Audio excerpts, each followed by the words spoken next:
সময় যে এত জলদি চলে যায় বোঝাই যায় না। তো হ্যালো সবাইকে, তো আজকে আরেকটা ভিডিও আমি তোমাদের সাথে শেয়ার করব।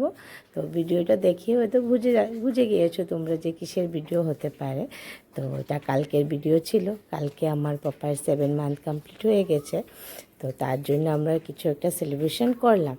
তো সময়ের কথা বলা কেন বলেছি তার কারণ হলো, আর এই তো কয়েকদিন আগেই লাগে পাপাই আমার কুলে এসেছিলো। তো দেখতে দেখতে দেখো সময় কেমনে চলে যায়, 7 মান্থ হয়ে গেল তার। তো তার জন্য আমরা ছোটো মোটো করে সেলিব্রেশন করলাম। আর যে ড্রেসটা পরেছে এই ড্রেসটা আজকে মানে কালকেই আমি এনেছিলাম ওর জন্য। তো তার পাপা তার বার্থডে তার দিনটা একটু বেশি স্পেশাল বানানোর জন্য কেক নিয়ে আসলো। তো ও বসতেও পারে না, অল্প অল্প বসতে শিখেছে। তো তার জন্য আমরা এবার বসালাম, ধরে রেখেছে তার মামুই। তো মামুই মিলে ও কেকটা কাটছে। তো কেকটা কাটার সময় কেকটা একটু হাতে লেগেছিল, তো এটাকে বারবার ও দেখছে। তো তোমরা দেখে বলো আমার পাপাকে কীরকম লাগছে। তো আজকের ভিডিওটা এতটুকুই। সবাই ভালো থাকো, সুস্থ থাকো, বাই বাই।